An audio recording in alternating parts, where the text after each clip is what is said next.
המדמם, מומחה לספרות פולנית, הגדיר את החיבור כמסע מעולה ואמר, אגב התבוננות בנטליה, כאילו הוא רואה אותה בפעם הראשונה, את מוכרחה ללמוד ספרות פולנית.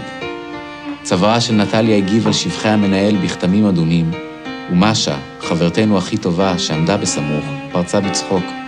אדוני המנהל, אתה ודאי מתבדח.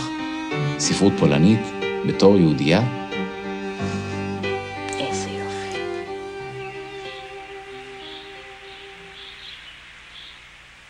מה היה הסיפור הראשון שכתבת? סיפור ראשון יש עכשיו נתתי אותו. אני קצת שיניתי, אבל לא הרבה. זה שמו סף. שכאילו זה היה סף שאני עברתי, שאפשר לי לכתוב בכלל. זה הסיפור על הלנה, שהיא לא רצתה להבין, זה לא רצתה במודע, שיש מלחמה ויש גרמנים. רצתה לחיות כמו היא רצתה קודם. היא אמרה בוא נלך. בבקשה. היא אמרה בוא נלך לחוף הרחצה. כן. מי יחשוב שיהודיות הולכות לחוף הרחצה? כן, נכון. למדת שיעורים מצוין. בזמן המלחמה כתבת? בסוף, בעיקר השלישי, לא שני. כשבאתי, אז אני לקחתי נייר וכתבתי שורה אחת. הייתי רוצה שכאן יהיה לנו שקט. שיבוא, ולא חשפתי אף, והייתי שם יותר כמו שנתיים, כמעט שנתיים. יותר כמו שנתיים, כבר לא כתבתי שום דבר. שום דבר. גישה שלי לשואה הייתה מאוד רצינית ומאוד אני הייתי מאוד זהירה. פחדתי לנגוע בנושא עם מילים. אז לא עשיתי את זה, אחר כך הבנתי שזה, חיכיתי לדיסטנס. שחזור הימים הללו הינו מלאכה קשה של הבקעה דרך מרחבי הזיכרון המעופלים. יש שהערפל נמוג ויש שהוא נעשה סמיך יותר. פעם התמונה בהירה ופעם היא לוקה בחסר. שחזור הימים הללו הינה מלאכה קשה של הרכבת פיסות וקטעים לרצף אחד ושלם. וזו גם, בראש ובראשונה, מלאכה כאובה.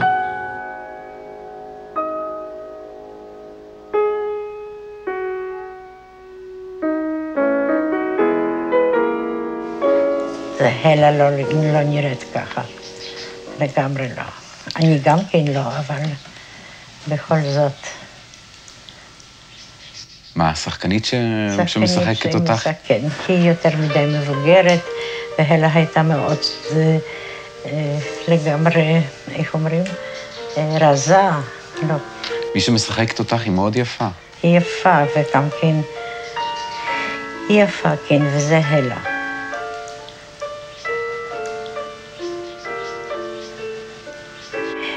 לא הייתי דומה לטיפוס יהודי.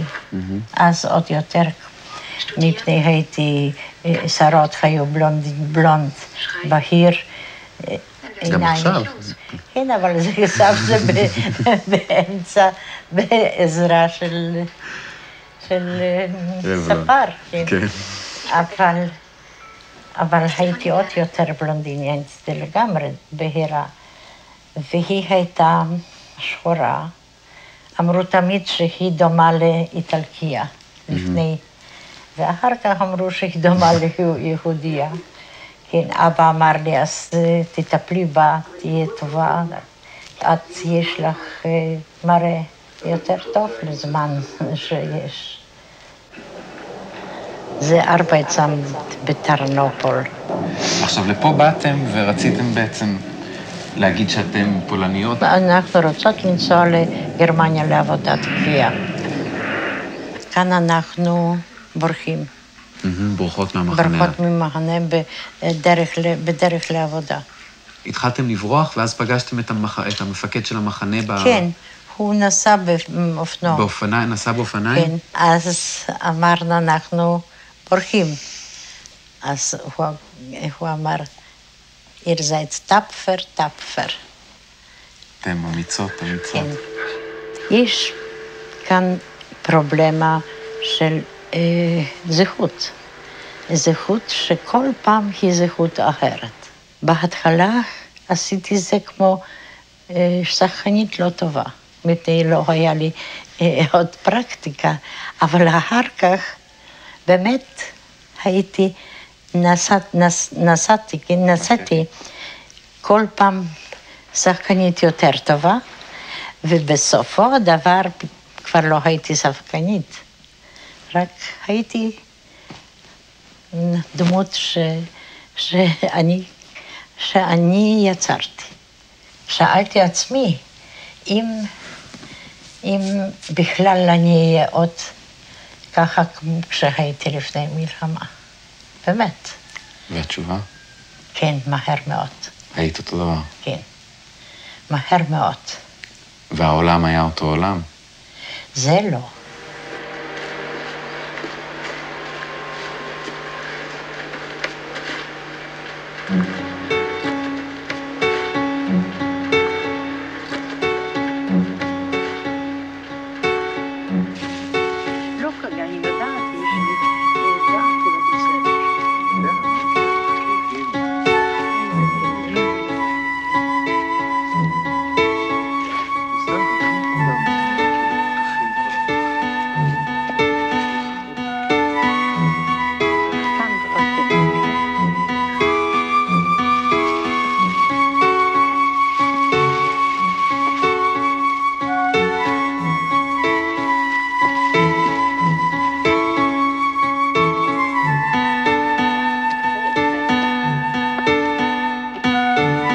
יפה.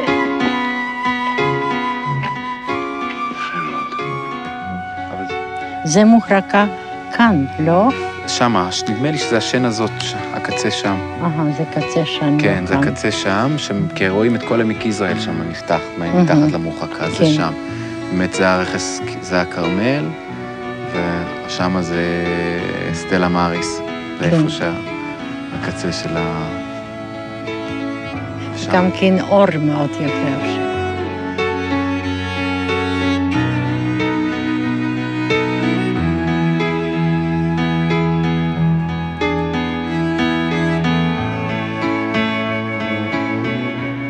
כתבתי בסיפור אחד שבזמן דווקא השואה הייתי מאוד רגישה ליופי של פרחים, של טבע. אני לא יודעת. אני חושבת בתור קונטרסט, שעשה לי טוב. למשל, אצל גרוסבאור שהייתי במקום ראשון. בווסטפליה. בווסטפליה. שם היה גינה קטנה, אז לא מדי בעתים קרובות, אבל בעתים קרובות הלכתי שם בבוקר לראות את הפרחים, וזה היה מאוד יפה, וזה עזר לי. Patrzyłam uważnie z natężeniem, aż od tego patrzenia rozbolałam. איבדתי דרוכה ומתוחה כל כך עד שעיניי כאבו. השמש הציתה מדורות בתורני העצים. איך יכולתי לדעת שנתנה כך את האות להפליג? הגן של וויצ'ך ידידנו כל שנות הילדות נע מהמקום שעמד בו והחל להפליג אט אט כספינה גדולה ירוקה. התרחק לאט, אך בלי הפוגות. המרחק בינו ובינינו גדל והלך. והגן קטן עוד ועוד ונעלם. הוא המריא למרחקים שאין להשיגם ואין להכריעם. חשתי פליאה וצער, כי כל ימי ילדותי הייתי רגילה לקרבתו, ואין לדעת מה היה קורה לולא אחותי שאמרה, תפסיקי למצמץ בעיניים, כשאת ממצמצת רואים תכף ומיד שאת יהודייה. עם הדברים האלה שב פתאום הכל למקומו. הגן והעצים, סלי הנצרים והסולם, וויצ'ך ואחותו. אבל מי יאמין עוד בשיבות כאלה? לא אני.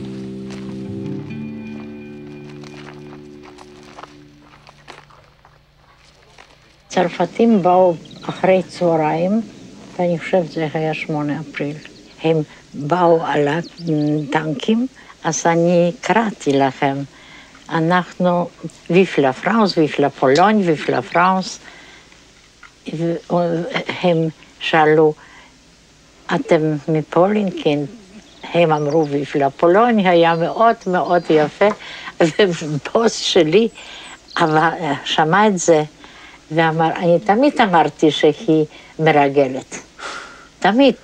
היא לא אמרה לנו שהיא מדברת, שהיא לא יודעת צרפתית. והלכנו, אבל זה היה מעניין. הכביש היה מלא אנשים, מלא אסירים מכל הלאגרים, והיה פשוט קשה, אי אפשר היה ללכת. כל כך קשה, כל כך מלא זה היה. איפה פגשת את ברונק? בקלוצקו, בגלץ. בגלץ? כן.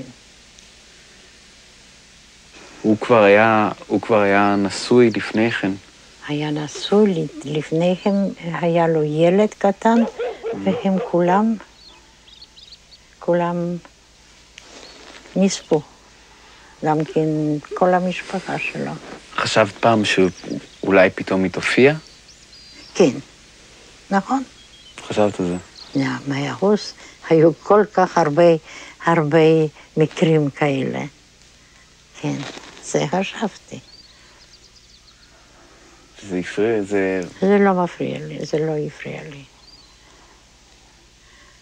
בהפך.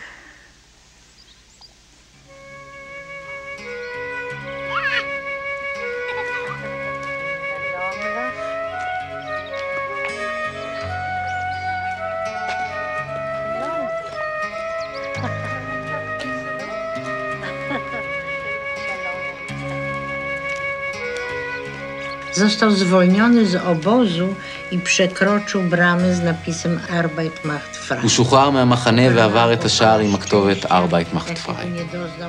עפף אותו גל של אושר שכמוהו לא ידע מימיו. מעבר לשער השתרע עד האופק, כביש אספלט שטוח וריק. הוא יצא לדרך והיה מהלך על כביש האספלט הריק בצעד קל, כמעט מחונף.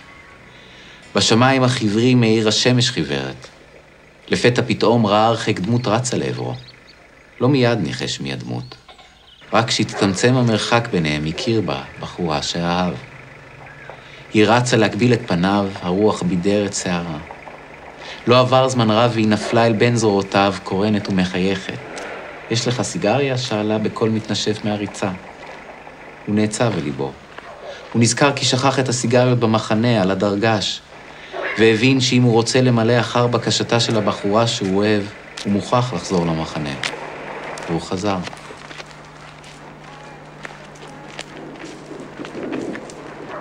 הוא היה מאמין בי עד כעס שלי, נכון? אני אמרתי שהוא לא אובייקטיבי, וזה הוא... אנחנו פעם אחת באמת התווכחנו, מפני מישהו שאל אותו באיזה ערב שהיינו אצל מישהו, מה עושה אשתך? אז הוא היא סופר. אני עשיתי לא סקנדל. באמת. באמת. לא אז, לא שם, לא בבית. איזה אני שופרת. לא הוצאתי אף ספר. אני זוכרת שבזמן שהיה כבר חולה, ככה אם דיברנו על משהו, אני לא יודעת מה הזכרתי, אז הוא אמר, את יודעת שזה מאוד היה מרגיז אותי, שאת עושה או מאוד. אז אני שאלתי, למה לא אמרת לי? אז זה היה קל להגיד לי, זה לא היה. אז הוא אמר לי, מי אהבה? וככה הוא היה. חשבת אז שמה? שתוכלי ככה 20 שנה לחיות בלעדיו? לא חשבתי, והוא תמיד איתי.